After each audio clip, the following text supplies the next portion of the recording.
మతాల మధ్య సమన్వయం కోసం అంటూ ఆ రోజున కాంగ్రెస్ పార్టీ 2014 దిగిపోయే ముందు 2013-14 మధ్యలో తీసుకొచ్చినటువంటి బిల్లుని భారతీయ జనతా పార్టీ అడ్డుకోవడంతో ఆగిపోయినటువంటి ఒక బిల్లు. దాని గురించి ఇంతకుముందు కూడా మాట్లాడుకున్నాం.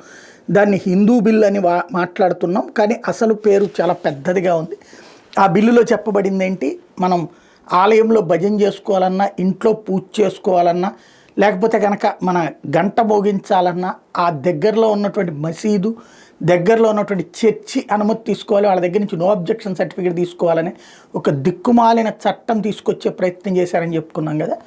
అలాంటి దౌర్భాగ్యం అదృష్టవశాత్తు కాంగ్రెస్ పార్టీ బిల్లుని బీజేపీ అడ్డుకుంది కాబట్టి సరిపోయింది. కానీ లేకపోతే భారతదేశంలో హిందువులు బానిసలు అయ్యేవాళ్ళు, హిందువులు మళ్ళీ వాళ్ళ దగ్గరికి వెళ్ళి అడుక్కునేటటువంటి పరిస్థితిని తీసుకొచ్చేది కాంగ్రెస్ పార్టీ. మరి తన ఓట్ల కోసం ఇంతగా మెజార్టీ వర్గీయులనే అవమానించాలనుకోవడం ఏంటో అర్థం కాదు. అది పక్కన పెడితే ఇంకా ఇలాంటి లక్షణాలు బాగా గ్రౌండ్ లెవెల్లో పెంచి పోషించినట్టున్నారు.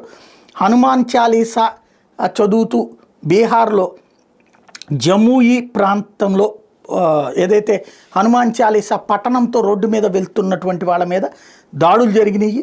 సుమారు 100 మంది కలిసి ఒక్కసారిగా రాళ్ళు విసిరారు, అలాగే వ్యతిరేకంగా నినాదాలు చేశారు. అదే సందర్భంలో ఎవరైతే హనుమాన్ చాలీసా చదువుతూ మిగతా వాళ్ళతో చదివిస్తూ వెళ్తున్నటువంటి మహిళ మీద దాడికి దిగారు, ఆమెను కిడ్నాప్ చేశారు. ఆ తర్వాతన పోలీసులు రంగప్రవేశం చేశాక కానీ వదిలిపెట్టలేదు. అంటే ఈ పరిస్థితులు ఎట్లా మారుతున్నాయి క్రమంగా భారతదేశంలో, హిందువులే శరణార్థులుగా మారే పరిస్థితి వస్తుందా అన్నటువంటిదే సందేహం.